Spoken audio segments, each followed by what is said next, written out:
I hope everybody had a very Merry Christmas, and I'm wishing you a Happy New Year. We're in the 12 Holy Nights season, and with 13 actually, and that's a wonderful thing. I hope you have your coffee or your tea or your eggnog. We continue on our adventure with the Reverend David William Parry regarding what is truth, and see if we can try and find some sanity in this world of pervasive disinformation and thought control. But we're still out here plugging away. David, how are you? I think I said this before, John. Merry Christmas. During this holy Yuletide, yeah. I mean, I've relocated to my brother's house. We had an enormous Christmas lunch. Myself, my partner, and my brother. Yeah, looking forward to the new year because I mean this has been a bit of a year. So I think it's apt. Normally, I just ignore New Year. There's no religious significance in it. I love every single one of the 12 days of Christmas, which takes us up to Orthodox Christmas, of course. Therefore, I sort of get two Christmases in a sense because all these Russians keep asking me to do stuff, which I'm not sure I can do this year. But next year, I want to get even more traditional. I want to get a gingerbread house made and flaming eggnog, which is something I've not done before. And it's all these Jesuits that keep saying to me, American Jesuits, have you done this or not, Reverend? So the answer is no, but I intend to do it next year because it sounds even more fun. Yeah, quite well, John, surviving what's left of the Christmas period after the British administration has done its absolute best to destroy it. So hopefully all's well that ends well.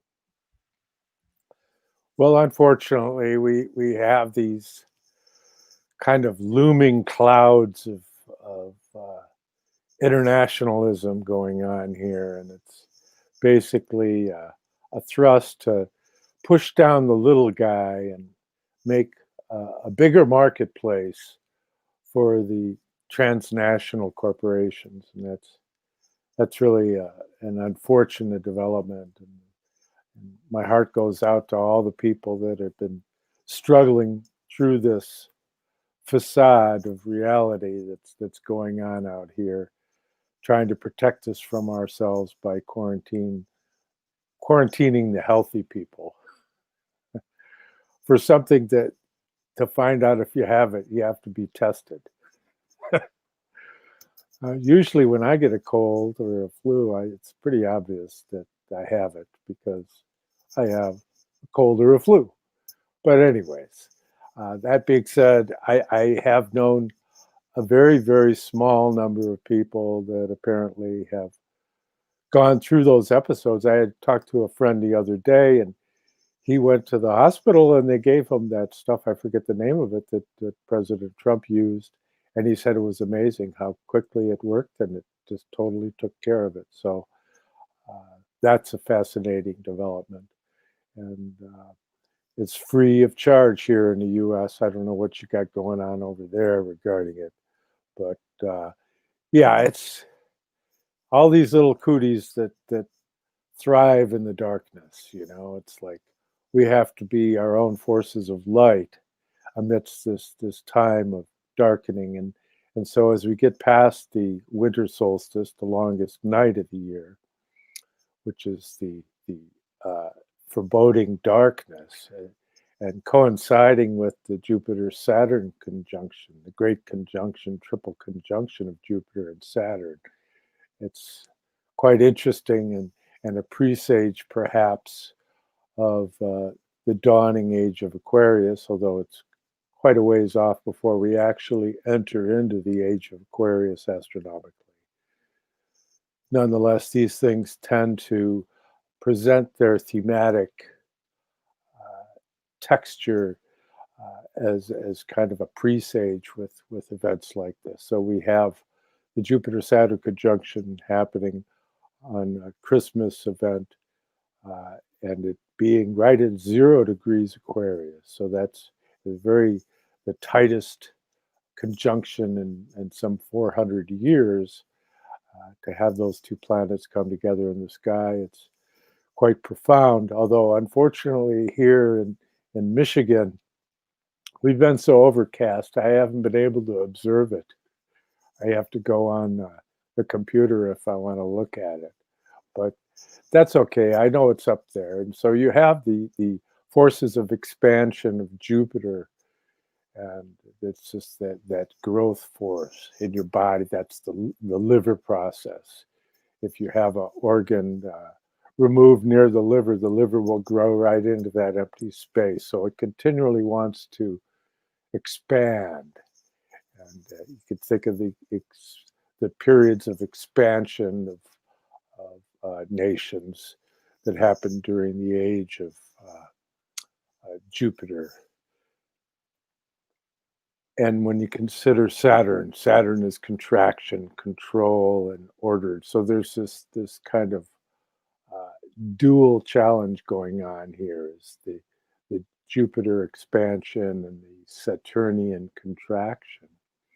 And so I thought it'd be interesting if we looked at, again, we keep looking back to the age of Michael that began in 1879 in the fall, in which the Archangel Michael and his legions drove down the nefarious spirits, certain orders of them, down to earth, and now they seek to inhabit the brains and minds of human beings here on earth. And I think there's quite a few people that we've seen in the public eye that seem very well qualified to fit that description, as they have little more going on other than these reductionist views of the world that, now that they've figured out that there's some kind of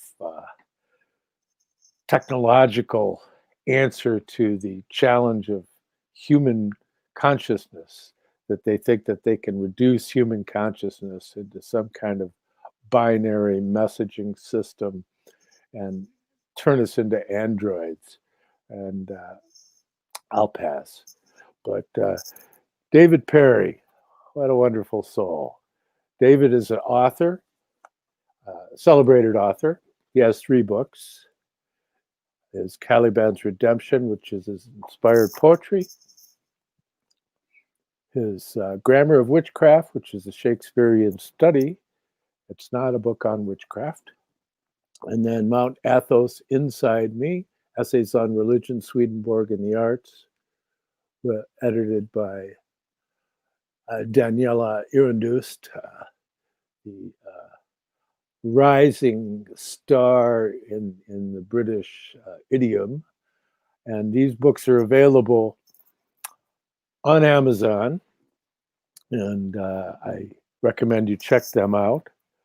I have a couple books, The Arcana of the Grail Angel, The Spiritual Science of the Holy Blood and of the Holy Grail, a study developed out of the work of Rudolf Steiner and the underground streams of esoteric Christianity, which flowed from the Brotherhood of the Holy Grail to the Order of the Knights Templar and the True Rosicrucian Order. And that's full of all kinds of diagrams, as is my second book, which is Arcana of Light on the Path. And this is a meditative tool based on Mabel Collins' classic meditative text, Light on the Path, that Rudolf Steiner used as the guide in his leadership of the esoteric section of the Theosophical Society in Germany. So it's very important. And I've taken this and showed its relationship to the Kabbalistic structure that equates to the tarot, and included in it, I have made a great number. There's the alchemical poem of the Comte de Saint-Germain, but I've included all manner of esoteric diagrams that can help sort out your understanding of the world in which we live as we proceed through the learning of the seven great mysteries, the seven unutterable secrets, as Blavatsky called them. My books are available on eBay, and you might find them somewhere else, but the best price available is on eBay. If you're outside the US, of course, you can contact me through the link below where I have my academia link, or you can contact me messaging on Facebook. Now, back to our subject. These times are very interesting in that we are in the early stages of the approximately 350-year archangelic period of the Archangel Michael, which is that spirit which drives down the demons of darkness, the Ahrimanic dark spirits of materialism, in deference to the whole concept of freedom.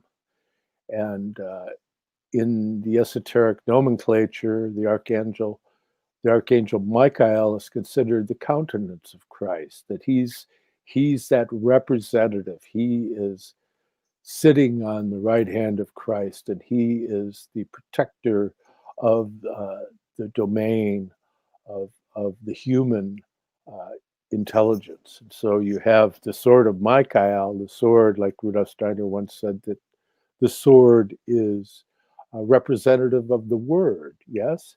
And so it's very much through the elements of speech that we experience the manifestation of the archangelic realm, as explained in the works of Dionysius the Areopagite, the first bishop of Athens, as written down by his successors.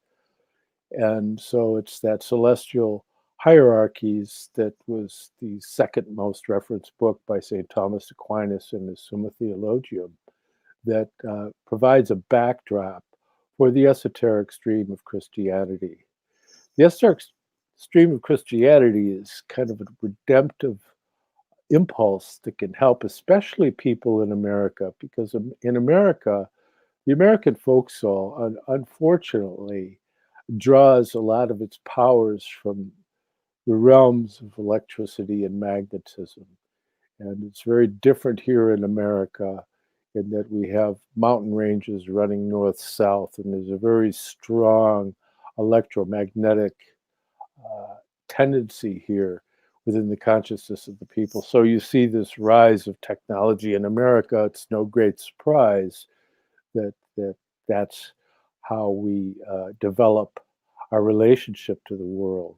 Whereas, like where David is in Britain, it's more under the inspiration of the earth element. So you see that the salt process is so strongly at work within the folk soul of the British people.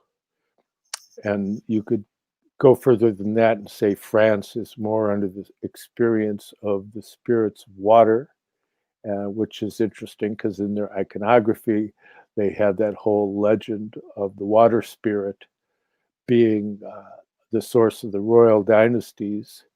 And then, of course, in Italy, you'd have more the spirits of the air. And in those spirits, you could see that expressed in the Roman eagle, the winged eagle of the air. And so they have a different, each folk soul has a different way in which they've articulated the nature of that folk.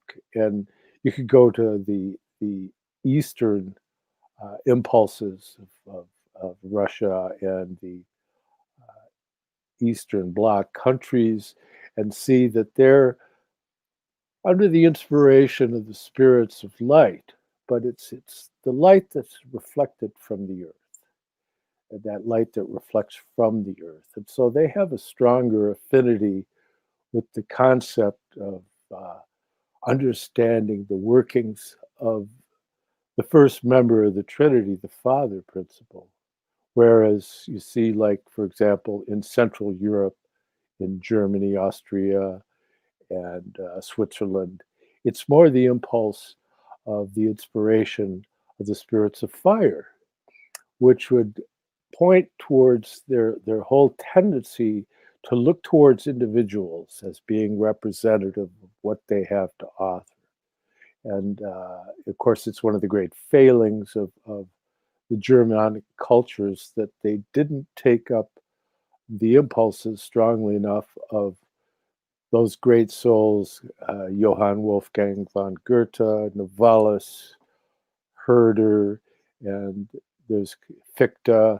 There's quite a number of wonderful souls that have that universally human tendency within their understanding of the world that's really important in the development of the free human individual. And so that's just an encapsulation of some of the ideas that you might find clarified in my work. And David has a particular affinity with Emanuel Swedenborg, who's a very fascinating figure that was dealt with quite a few times by Rudolf Steiner. And so it's wonderful to be able to talk to somebody who has such a strong relationship to one of the remarkable individuals of European history. So David, tell us something. What do you get out of all that? Gosh. My brother thinks that Rudolf Steiner is depressing compared to Swedenborg. I fall into the camp that Rudolf Steiner is far too optimistic, which of course lots of European scholars have thought about Rudolf Steiner. You know, yes, he's a Christian, so at the end of the day, all is well, but it's a pretty grim route to get there. Yeah, I put that down as them dealing with slightly different things. I mean, you know, the best view of Swedenborg, to my mind, is, you know, a naturalist that suddenly has visions, a scientist that suddenly has visions completely against his will to a certain extent, and then decides to be like a naturalist and build cartographies of other worlds. That is not what Steiner is doing. Steiner is examining and reasoning and arguing, and I think those are complementary, but I don't think those are the same processes. And it's arguable, I think, that Steiner's focusing on the spirit world, in other words, the astral, the etheric, and the realms slightly above that, whereas Swedenborg is sort of, you know, wandering around saying this is this and that is there, which has to be done as well. So yeah, I see them as complementarities. I don't really see them as, certainly never rivals, because they're talking about the same source material, but I see them as complementaries, and we need both of those sources.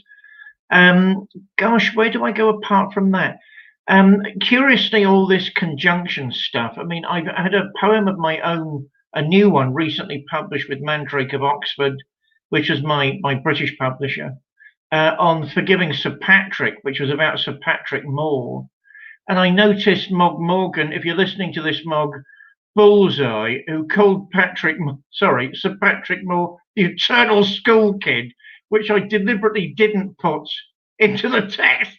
But, you know, it was one of those sort of cultural phenomena where you had this hugely obese scholar with his trousers up far too high around his stomach for everybody's comfort, and a monocle eyeballing everybody out, you know, on these wonderful programs called The Sky at Night.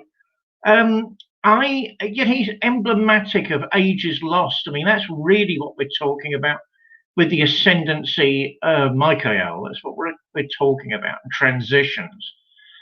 Sir Patrick represented a type of Britain had very many good points, but very many bad points. He seemed to be more aware of the good points than the bad points. And he was really one of the last great representatives of that type of consciousness, that type of era, that type of solidity, which was very, very good in one way, but maybe not so helpful in others. And therefore, you know, when you're looking at the end of things, apocalypto, you're always beginning to look at the beginnings of new things. The age of Aquarius has me slightly concerned, I confess. A dear friend of mine is the Reverend Jim Wilhelmsen. Yes, troops, all you viewers of this wonderful show, I know evangelicals in your face. I bet that comes as a shock. And I actually like some of them. He wrote this remarkable book called Beyond Science Fiction. Jim, I don't know what to make of half of it, but I know it's an amazing book. The one idea that did catch my attention as the ages change, Jim was saying that the evil spirit. I mean, it's a type of consciousness, isn't it? We're not talking about a single being or a single thing, but the evil spirit is building itself a body. So that's really the Antichrist. We're meant to become the body of Christ, the Christ, the new Adam. Jim came up with this incredible idea that the evil powers were building their own body, which he says is basically identified in the inhuman, transhumanism, and the fact that people are trying to escape their humanity. Something curiously I've spoken about for years. There used to be a group over here called the Moot with No Name. Yes, I've spoken to pagans as well, and some of them are very decent people. They invite me or at least they did do. They invited me every now and again to give a talk. And someone before me at one of these talks was going on and on and on about transhumanism. And somebody wanted my view at the end. And I said, well, look, I'd sort of be all for it if we'd ever managed to be human in the first place. I mean, can we put one thing at a time, please, on our agendas? So maybe that's a great thing once we're all human. Maybe it's not, but I suspect where we're being taken at the moment is a darker place rather than a lighter place. And I don't know, more and more about transhumanism is beginning to make me definitely unease. I was going to say disease. That would have been a Freudian slip, wouldn't it? It's making me ill at ease. I mean, who is in charge of all this technology? What can be switched off at will? So the more machine you become, the more you're in somebody's power, the more they've got a grip over you. That's beginning to worry me immensely. Because I remember all these conspiracy, as I say, Paul Overtelly, my dear friend's the conspiracy bod, I'm not. But I remember one or two things he's pointed out with very, very rich people saying very, very threatening things about brain chipping others. Well, why? What do you get out of that? Apart from power and control, aren't you mature enough to be able to deal without that? I mean, you've got untold billions. What else do you want? Grow up, Rothschilds, grow up, all the rest of them. Grow up. So yeah, this Aquarius stuff. I suppose if we're going beyond the musical hair, which I love to this day, which dates me incredibly, and sort of marks the old hippie in me from somewhere, I suppose. When the moon is in the 7th hour and Jupiter aligns with Mars, then peace will guide the planets and love will steer the stars. Isn't that great? But the trouble is that's not what's happening. We're moving into a period. And yes, somebody's told me a couple of years ago, the trouble with us at the moment is we're caught in the middle. So it's no longer Pisces, and I'm no astrologist, so everyone can correct me. You can, John, you are. So the old energies are weakening. The new energies haven't really taken charge yet. They've not taken the upper hand yet. So we're in this weird no man's land, this energetic no man's land. And so it's not one or the other, but my heavens, I really wish we could get out of the no man's land, because I don't like what I'm seeing about Aquarius at the minute. It seems to be anything goes. Arrogance has become a virtue. Somebody needs to tell the younger generation arrogance is just ugly, no matter what it's about. And by the way, if you haven't split the atom, shut up. Why be arrogant? If you haven't done anything like that, shut up. But no, the more and more I see, but I'm a Piscean, I'm a child of Pisces, so I would say this. The more I see of Aquarius, the more it worries me. Lockdowns, what is it Alice Bailey said again? The 7th ray becomes more active at this particular time. Ceremonial order or magic, which I used to think sounded great, until I'm beginning to think, oh my, hang on. So why does society falls apart? We're all in medieval camps hating each other, and little cliques and bunds run the show. Oh my God, no! I'm beginning to be really worried about the age of Aquarius. What does it bring? I don't know, but I'm going to have a sip of water while my dear friend enlightens me a little further.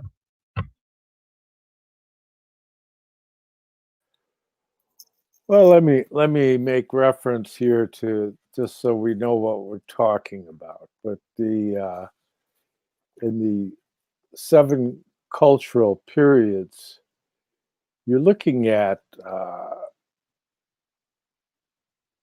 the the beginning of the Aquarian age, really the age of the spirit self, really comes into its fruition 3074 AD. So we got a ways to go, and that's an important point to consider.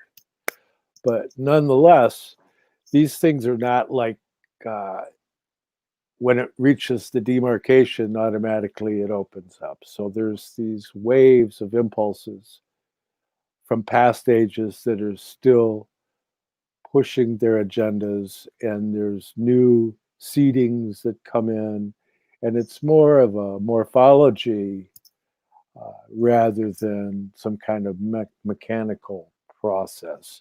And so, for example, if you go to the origin of the archangelic periods, it was Tritemius of Sponheim, who was a fascinating character. He was the teacher of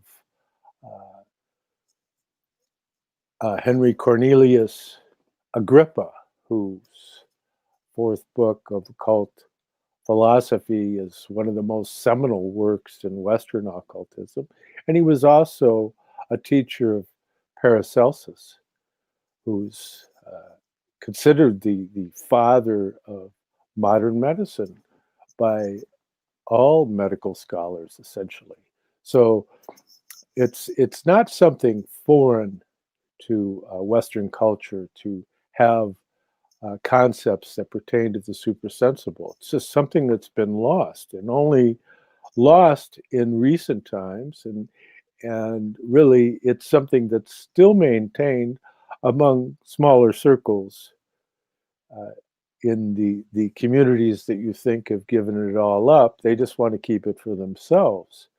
And so consequently, if you look at the curriculum at like Oxford and all that, they don't have a graduate program for esoteric studies anymore. They did have programs at one time. They had 2 different teachers that were working on programs like that, similar to what is still continuing in France and in other places, that they do have viable academic programs of esoteric studies.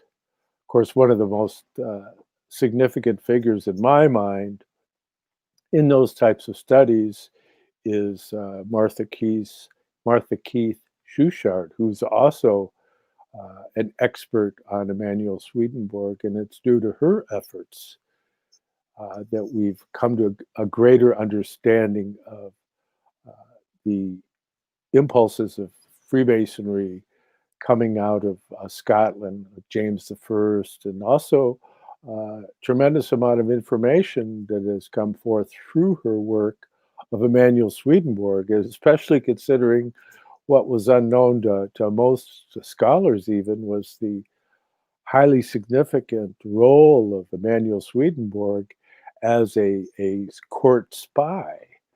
So that's interesting. Of course, you have to understand when you're in a kingdom, basically what it amounts to is if you go somewhere and then you come back and the king asks you, so what did they tell you? You're not going to say no. So basically any subject in a kingdom is a potential spy in that regard, because if the king asks you, you better tell him. But that being said, Emanuel Swedenborg we keep returning to him and Johann Wolfgang von Goethe and John Stuart Mills, because very early on in this series, we made the point that when they developed IQ studies, the three highest rated individuals in the Harvard studies on IQ of historical figures were those three figures: Johann Wolfgang von Goethe, John Stuart Mill, and Emanuel Swedenborg. And so 2 out of 3 of those are occultists. So that begs the question, is this a worthwhile study? Well, I would think that if 2 of the smartest people in history concern themselves with it, and as far as John Stuart Mill, to tell you the truth, I don't really know. He was a utilitarian, and so he turned his attention towards developing utilitarianism, and ultimately we don't really know if he had any interest or had done studies, although I find it hard to believe that he hadn't done studies because of the way things are structured in the thought life of England, where everybody belongs to these societies. Rudolf Steiner referred to the British people as people of the lodge, that everybody belongs to all these private clubs and all these different societies. And opposed to having extensive libraries themselves, the club that they belong to tend to have these sometimes massive libraries of all manner of things that one can study. So it's quite a remarkable environment. In a way, over here in America, we're a little bit jealous because you could join a club there and run your fingers over books from the 17th century, without too much trouble. And so it is quite remarkable, the work that has been done coming out of Britain. But that being said, Martha Keith Schuchart's, I'd recommend checking out her works if you want to gain more of a tangent on Emanuel Swedenborg. But in getting into Tritemius, he's a fascinating character, to say the least.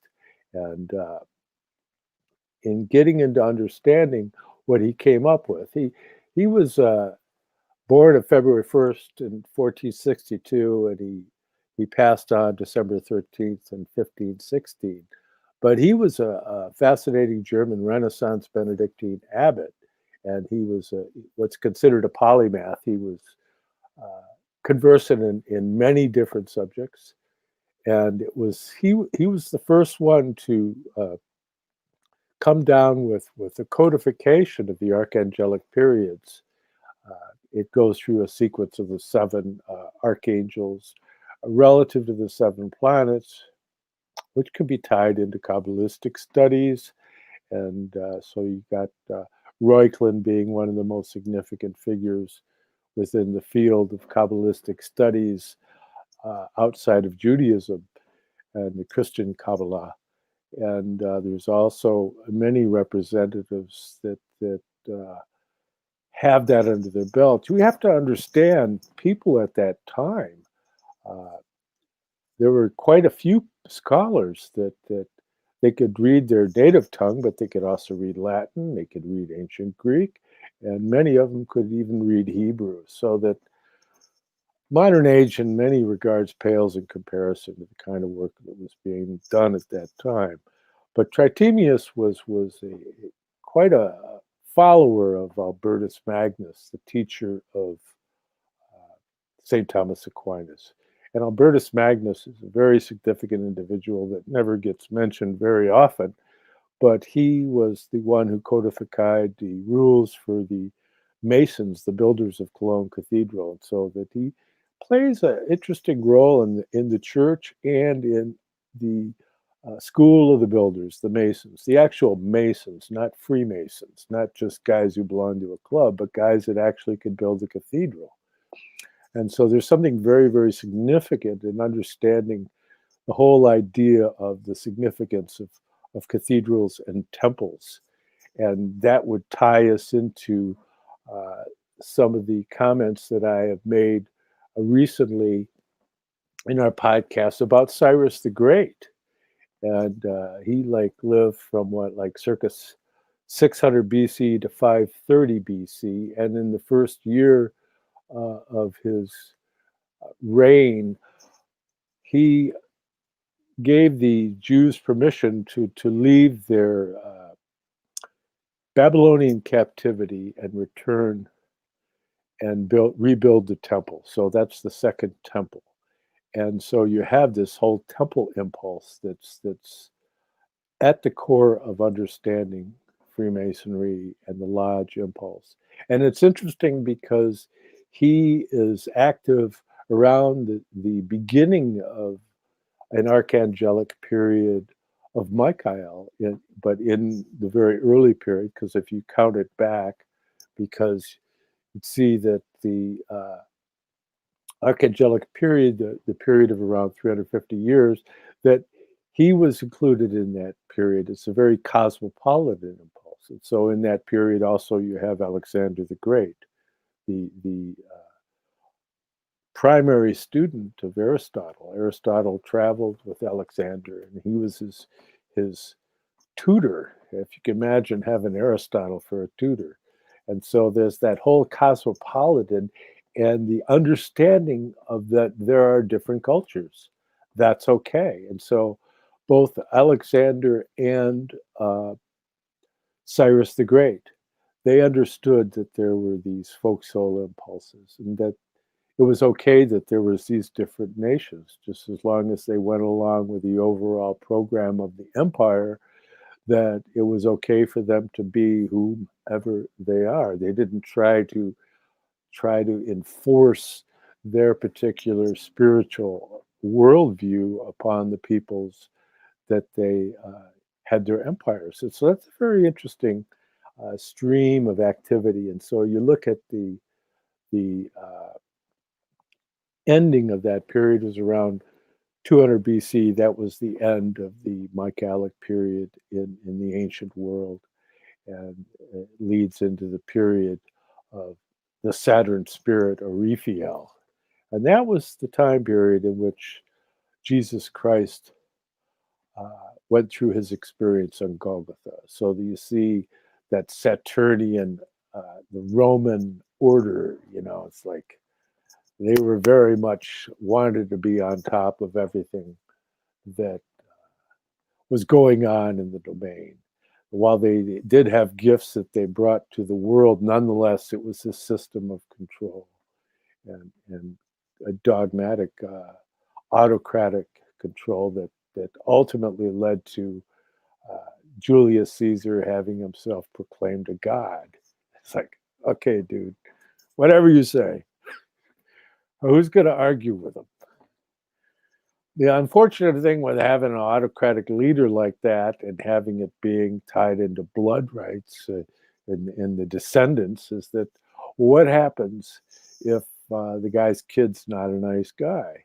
And a good example of that is because in Plato's Republic, mind you, the Republic, in there, the leader is, he believed in having a dictator, right? And so what if the dictator's not a nice guy? And that's kind of what we're looking at right now, is there's this effort to try and put forward this bureaucratic dictatorship impulse. That's what that globalism is. However, it might try to couch itself in all kinds of fancy adjectives, that it's like has concern for all kinds of wholesome things.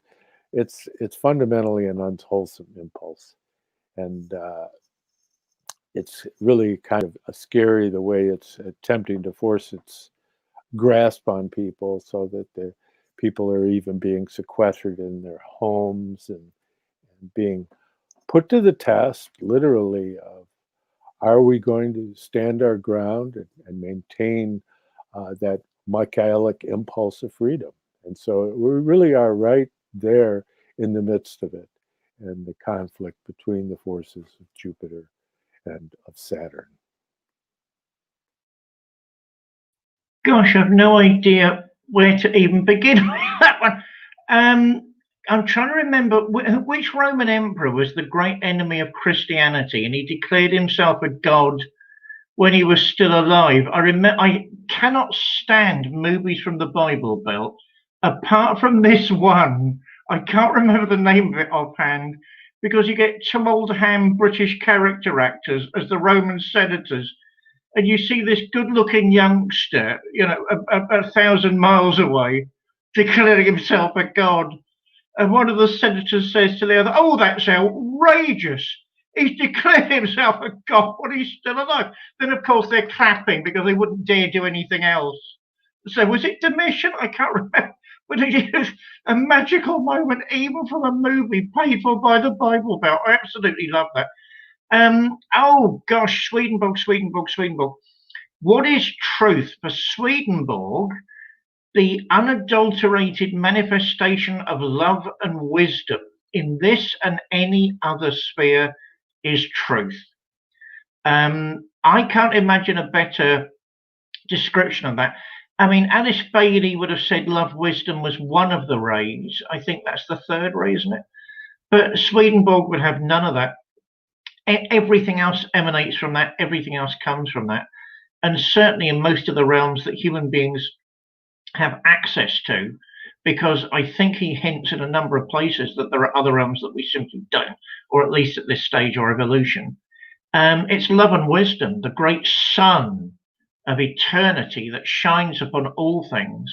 That is what we understand as the absolute of absolutes. Therefore, that's truth. Is love and wisdom in your life? Is love and wisdom in your heart? Is love and wisdom in your affairs?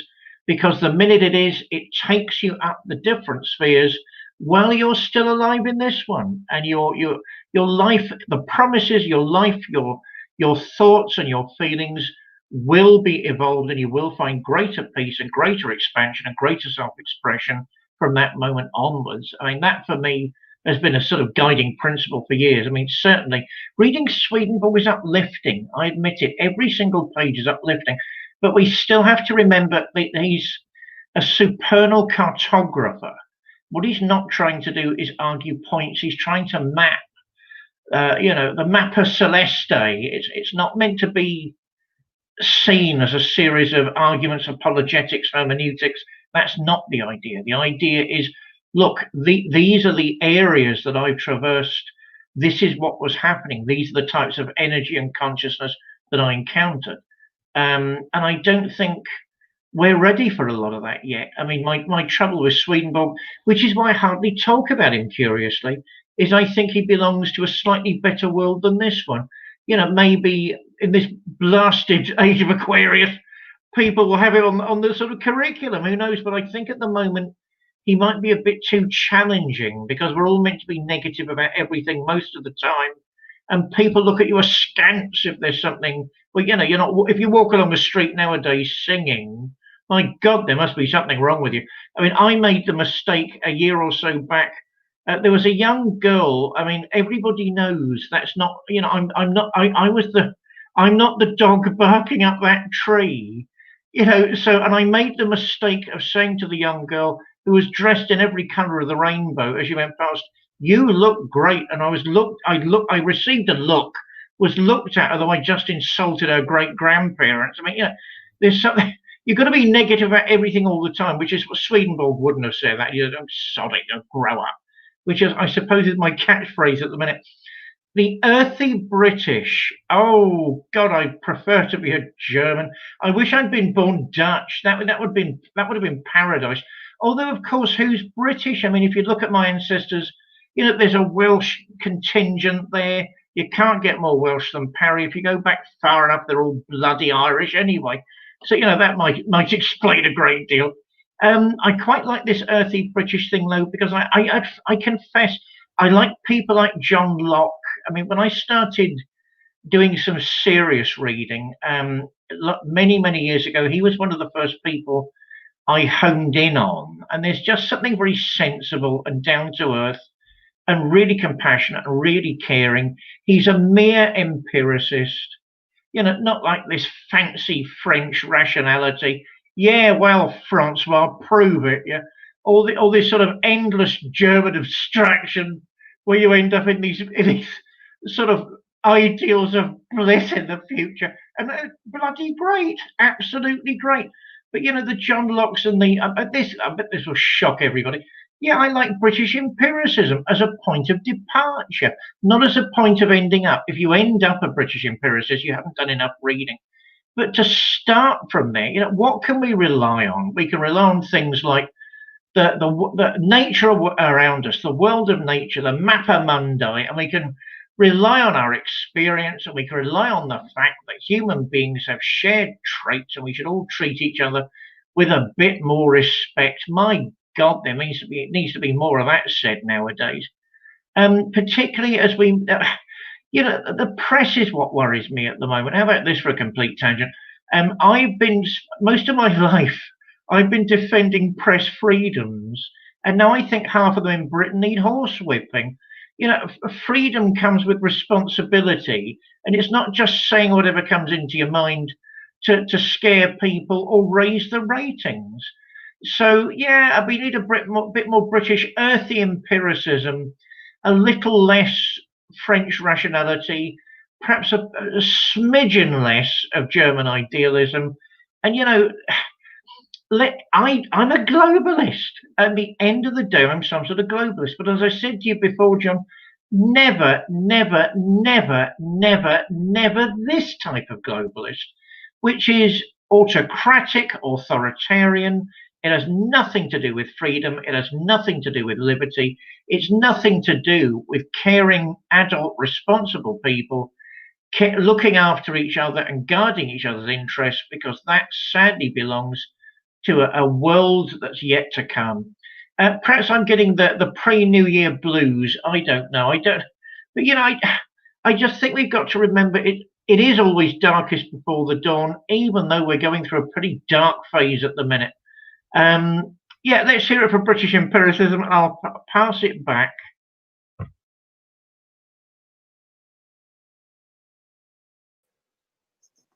Well, of course, oops, there. Of course, Rudolf Steiner, he wasn't against investigating these other points of view. In fact, he would frequently be accused of being an exponent of somebody that he'd written. He would enter into the thoughts of other scientists and philosophers and present their ideas as if it was his complete conviction, because he was so thoroughly honest. So he was accused of being a follower of Haeckel, because he commented on Haeckel so cogently. But yet, when Haeckel found out that Rudolf Steiner was an occultist, he ran for the hills.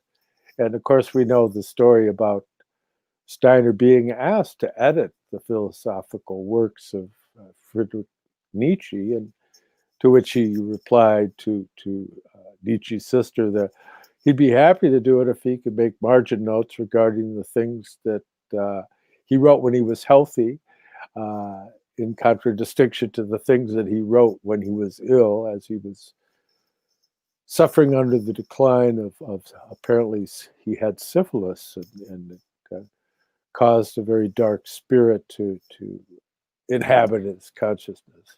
Not to mention the editorial impulses that came in through his sister, who was a thoroughly dark figure.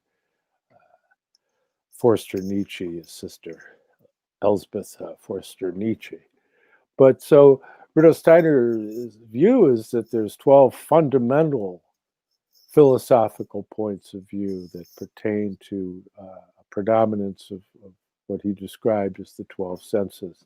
This is developed in my first book, The Arcana of the Grail Angel, somewhat, to give people kind of a path they might pursue. To Rudolf Steiner, there was a 13th path that was above all of these views, and that was the path of the Christ consciousness that was able to take up any one of these 12 fundamental philosophical views and use them, because they all had certain gifts that they could bring, but not to be attached to any one in particular. As far as your friend saying that he found Rudolf Steiner to be pessimistic, that's something that comes up with English-speaking people. But I remember David Spangler telling a group of us, we used to bring him into town here, that because he's a big student of Rudolf Steiner also, in addition to all that Alice Bailey stuff he gets into. But he said that his travels lecturing around Europe, he would frequently, because it was when he started when he was quite young, he would run into people that actually knew Rudolf Steiner personally. And he would always ask them to describe what he was like. And they were all from various different disciplines, because Rudolf Steiner moved through all areas of human activity, whether it be medicine or architecture, or education, or just on and on. He was active in so many different areas, theater, music, you name it. And he would meet these people from the different sections of the Anthroposophical Society that knew Rudolf Steiner. And he said there was one common thread amongst the comments he got from all of them, is that Rudolf Steiner was always telling jokes. And that never comes out in the translations here in English, unfortunately. They tend to very seriously translate them. And so they knock the stuffing out of them, and they're no longer humorous. And his jokes, of course, were of a peculiar nature and a eccentric Austrian dialect of German. So consequently, it doesn't come out in the translation. And Rudolf Steiner himself also shared that Jesus was always telling jokes, which I think that's an interesting thing that doesn't come out in most commentaries. Although there is Walter Stein makes reference to there's this one Norman church in Sicily, and it has a giant mural of the laughing Jesus. So that there is one artifact that we know of that shows the humorous side of our Lord. But in getting into that, and on the other side of it, Rudolf Steiner did he when he got into mentioning Emanuel Swedenborg, he referred to him as having a Saturnian-based form of clairvoyance, and he showed him in contradistinction to the important writer of the Rosicrucian stream, Jakob Böhme, who was a cobbler, a guy that made shoes, who began to have clairvoyant consciousness and became one of the most influential Rosicrucian stream authors back at that time. And he said he had a sun consciousness, form of consciousness. Of course, if you go to the lecture cycle that was published as Initiate Consciousness, I don't know what the new title is, but you could look up Initiate Consciousness. The link for the Rudolf Steiner archive is posted below on both Facebook and on YouTube, so that if you want to go peruse that, you could look up Initiate Consciousness and find that lecture cycle. It's not one of his easiest lecture cycles. I must give that caveat, though. But that being said,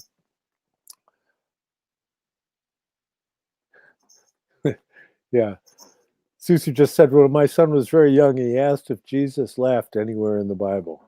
Yeah, it doesn't come out in the translation. So it's interesting, Rudolf Steiner making that remark.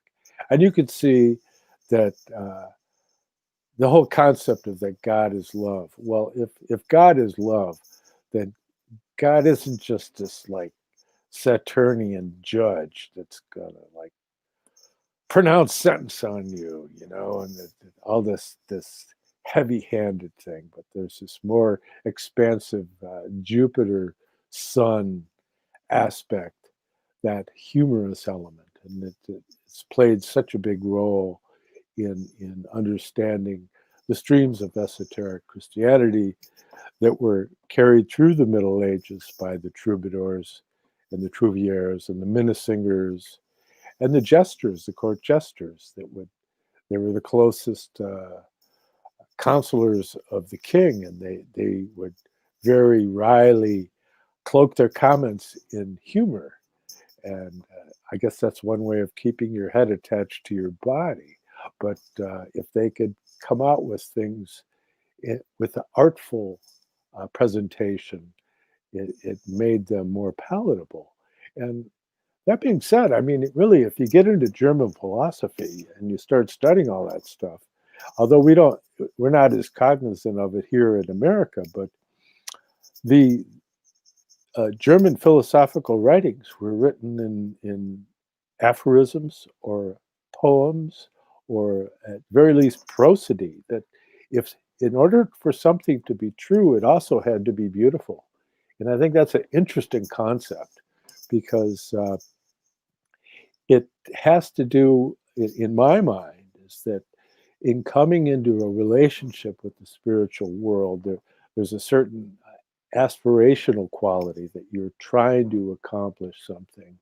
And that's why it's so important that art play a role in spreading of spiritual culture.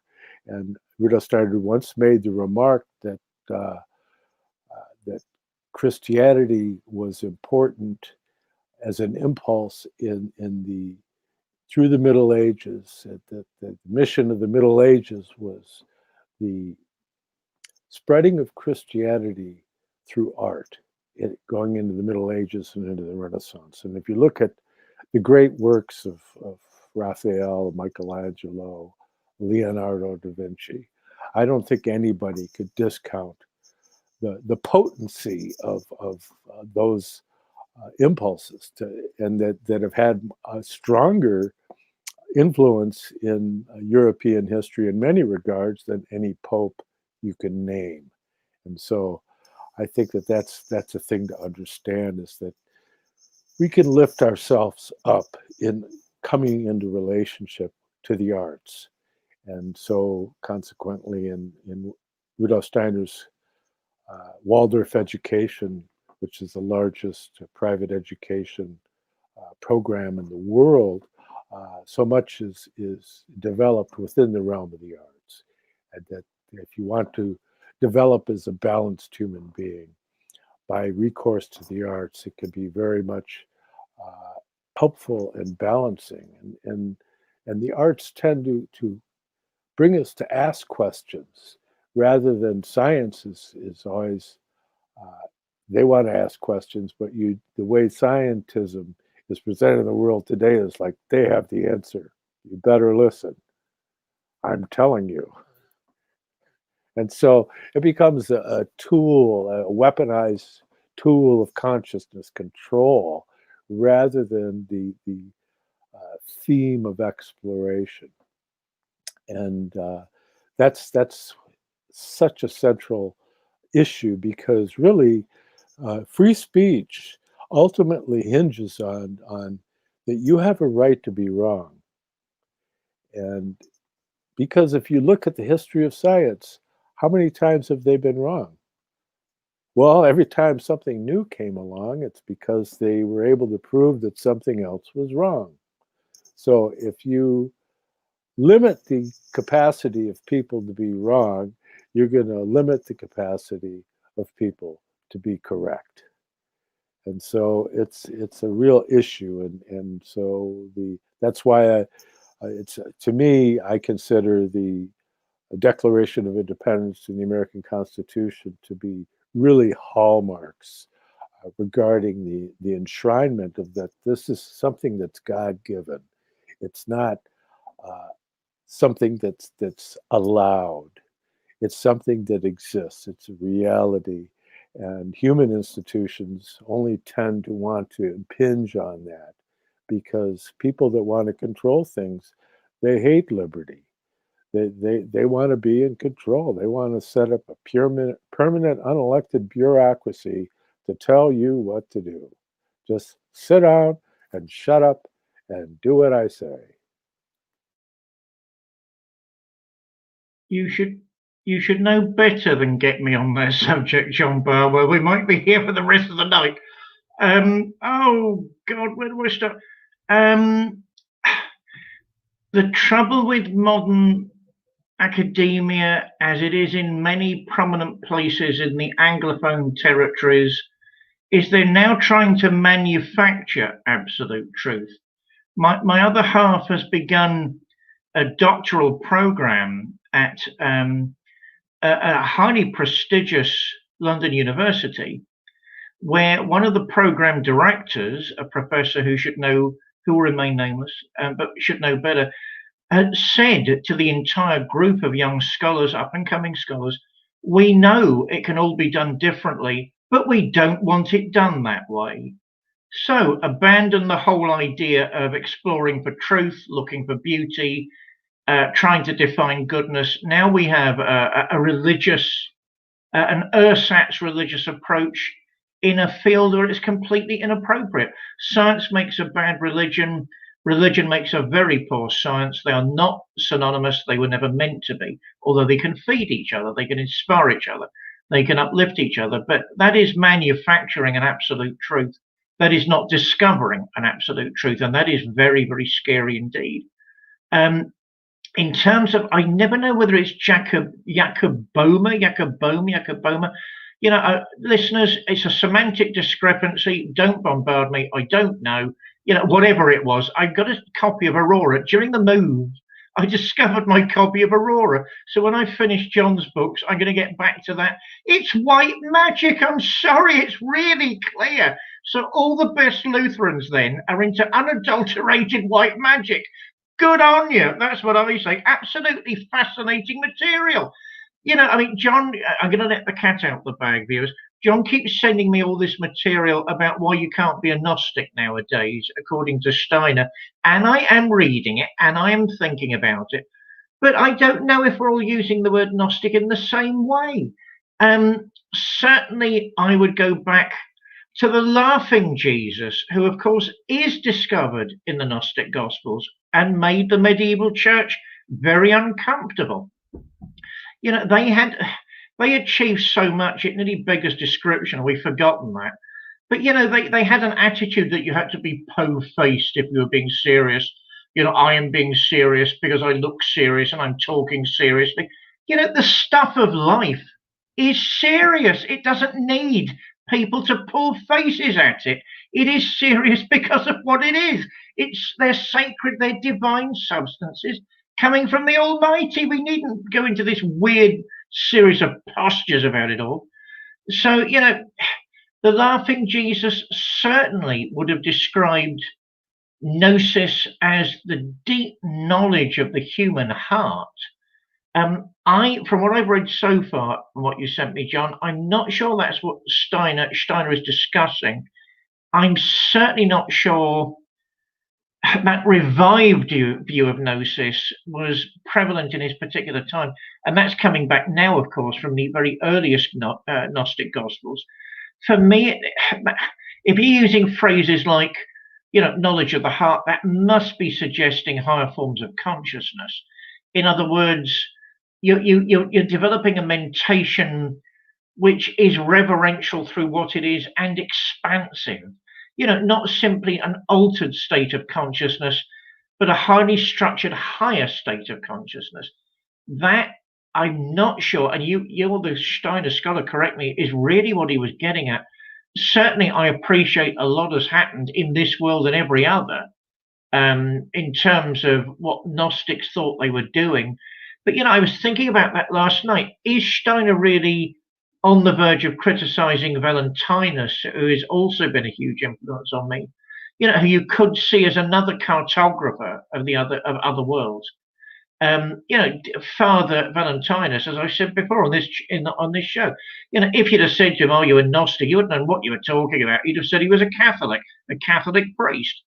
You know, so what was he doing? Drawing cartographies of other worlds and higher ways of looking at things. You know, we've got to be very careful of throwing out the baby with the bathwater in all of this. Comparative theology is a very modern pursuit, and it's a very, very enlightening one.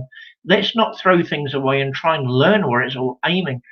Because curiously, without Valentinus, I wouldn't have seen the mysticism within the Lutheran communion, which is clear. You know, There is genuine mysticism in Lutheranism, whether they admit that or not, and they have a different way of talking about it. Certainly, I'd have never seen the overwhelming significance of Dr. Jonathan Dee, who was also a spy, of course, a practicing ceremonial magician, one of the most advanced mathematicians of his day. And certain people say, of course, one of the creators of celestial mechanics in the Elizabethan period. My God, that must have taken some doing. You know, it was a New Scientist who said a couple of years ago, it was a dig, but it was an interesting one. You know, the perfect example of a modern mind in an Elizabethan body. Yeah, and someone should say that about you at New Scientist. They're never going to.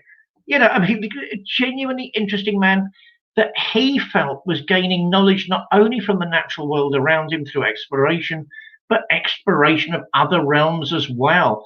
I went there to his the place where his house used to be, Mortlake, with my other half a couple of years ago. You know, is it true? I mean, this is sort of British legend and lore that his library was actually burnt down by a minister rushing with a flaming torch and leading disgruntled peasants to like something from Frankenstein. Is that true that that's how his library got burnt down? I don't know, but it's a great story. But certainly Jonathan Dee fits into all of this and sheds a further light on something you said a minute ago.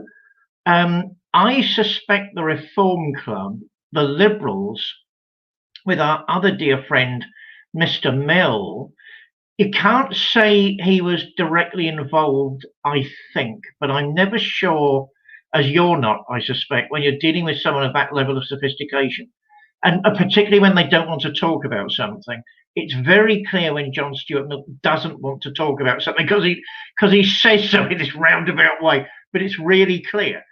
You know, but he would have been surrounded by people that were into those things, that were exploring in those days, and were open to ideas of Illuminism. No, not the Illuminati. Ideas, in other words, of expanded consciousness.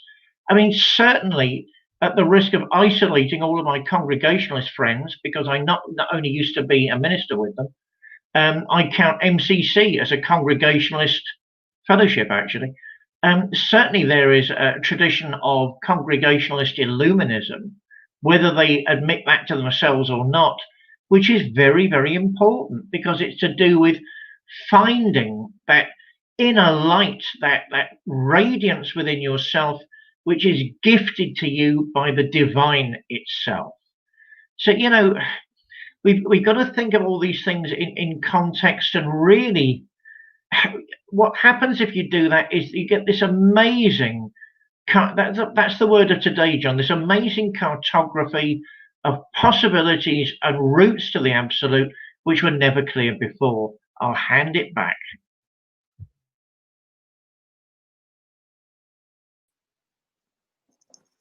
Yes, well, I mean, really, if you go to the founding of the Royal Society itself, it's basically a grouping of people that were steeped in alchemical and occult studies, who formed a society in which it was forbidden to discuss religion or philosophy. I mean, it was a stroke of genius, really, in starting a society like that, so that they could focus on things pertaining to the developing body of scientific work, and most of the members of which were Freemasons. And but nonetheless, if you look into the history, there's Robert Loomis has done some really admirable work in the development of the Royal Society that exists to this day. But in coming out of these impulses, it enabled people from different sects and different political viewpoints to be able to come together and work on things of value in the realm of science, even though they had very differing views. And so there were members of the Royal Society that were at one time, you know, they were going to be under arrest for their particular views, but it was that foresight that was able to bring them together and be able to have it be okay that we have people, yeah, sure, they disagree about all this other stuff, but what about this? And getting into trying to focus their attention on the realm of science itself. And so it's kind of like really a development of the ideas that were expressed in Francis Bacon's work regarding the New Atlantis and that whole kind of Jacobean, Elizabethan thematic presentation of how do we enter into the new world. Of course, Francis Bacon being kind of a peculiar character who's frequently made reference to in certain parts of Rudolf Steiner's work. The reincarnation of Harun al-Rashid, which really the court of Harun al-Rashid in the 8th century was really the birthplace of modern natural science. If you look into it closely, you'll see that the transfer of the Greek philosophers that were from the school, the philosophical school, was closed by edict, and so they moved east into regions of Syria and what is now Iraq, Iran, and all that. They had to get away, and the Greek writers were translated into Syriac and then into Arabic. And then it was through the Arabic writings that we became familiar with the works of Aristotle, Plato, and so forth. And one of these days, somebody's going to find a catch of the Greek writers in Greek. And there's been a little bit of fragments found, like Nag Hammadi in Egypt and all that, of Plato's Republic and whatnot. But it remains to be developed whether or not they're actually going to find the originals of some of the Neoplatonic writers, Plotinus, Proclus, Simplicius, Porphyry, all these luminary names in the history of philosophy. But it's the indebtedness of philosophy to the Arab translations that we have knowledge of them. And they came into the court of Charlemagne in the 8th century and began a very important impulse, because you see and you look in the writings of course, the central theme of my first book, The Arcana of the Grail Angel, it has to do with Wolfram von Eschenbach's Parzival. And in there, you see that there's this star wisdom that is playing a central role in the Grail stream that comes from the East. And he's brought into influence via coming up through Spain of these astronomical writings that lead back to Tibat ben Karaha. And so this whole idea of a star wisdom that gives one a frame, just as Rudolf Steiner says that Freemasonry is a frame. What we have today, Freemasons, they really don't understand what they're doing. They're working with things and it's working in them unconsciously, but were they able to understand the cosmological backdrop of what's presented in Freemasonry, and also within the traditions of the church itself, because you have a lot of that cosmological symbolism even represented by the Gospels that I've talked about. 4 Gospels relating to the 4 fixed signs of the zodiac.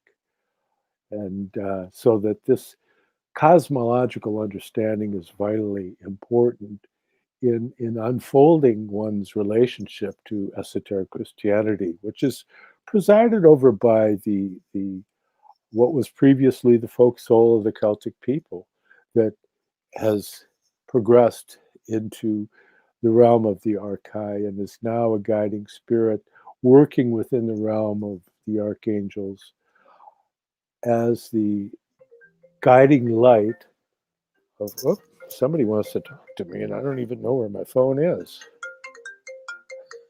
Oh, it's just Doug Gabriel from American Intelligence Media.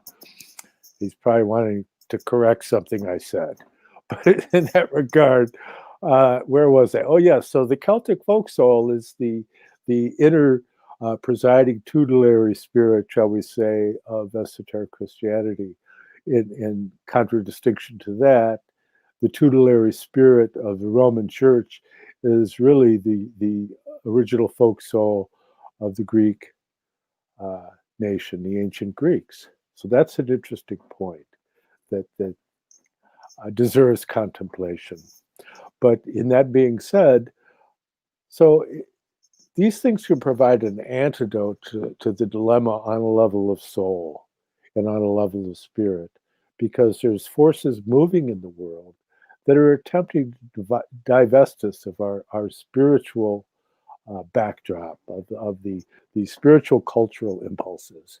And like Samuel Pepys, one of David's heroes, was happy to say in his diaries that were written in code, culture is that which remains after you have forgotten what you set out to do.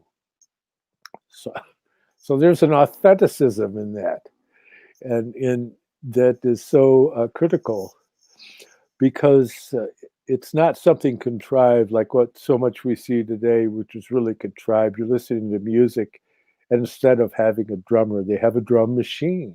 It's like, instead of having a piano, they have a computer synthesizer. So everything is programming. It's like this mechanistic world. It's just appalling. The difference between that and Pythagoras he was able with his harp to bring about a healing impulse as a result of the studies he did traveling through all the realms of the ancient world. Also contemporary was Cyrus, who we may mention earlier, and both of them studying in the school of Zarathustra, the relative of Cyrus. And so the more we can kind of like bring ourselves into relation to these great beings and try to have an open space, not that one wants to believe things, because things go through a metamorphosis, and what was true in a particular way at one time, because of the nature of human consciousness, has gone through a metamorphosis. It can't mean the same thing to us that it would mean to somebody else. And so when you made your remarks about Rudolf Steiner being against gnosis, he isn't against gnosis at all. He was correcting people that were trying to say that what he was doing was teaching Gnosticism, that he was teaching Gnosticism once again. And he said, no, that's not what I'm doing, because I'm teaching spiritual science, because we're in the age of the consciousness soul. And in the age of the consciousness soul, we have to be able to come to an understanding through the capacities, the modern capacities of the soul that were not possessed in the ancient world. And likewise, there were powers present in the ancient world of etheric clairvoyance, to where a Gnostic could come into a relationship with a topic, and it would bring into his inner vision realities.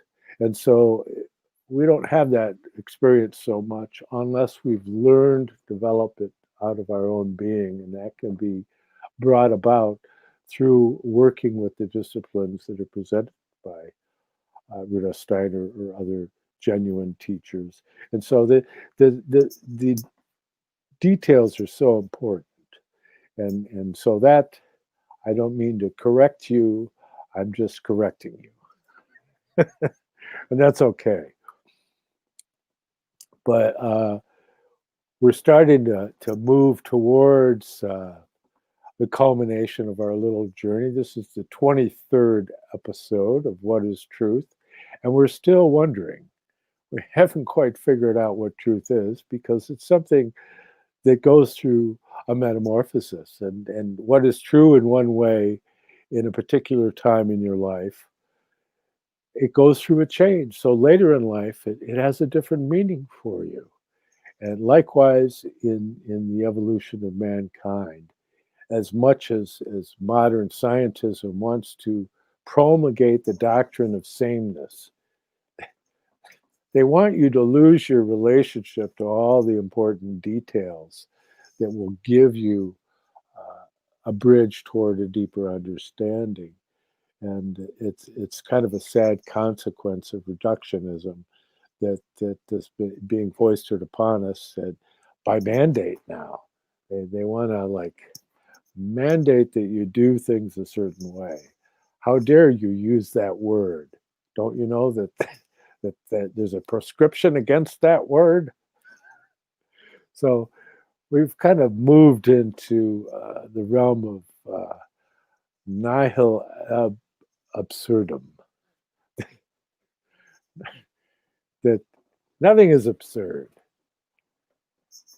And so consequently, it's the enshrinement of falsehoods that's remarkable to me. You can turn on your TV set on any given day, and it isn't more than 2 minutes if you're on a news report before somebody tells you something that just isn't true.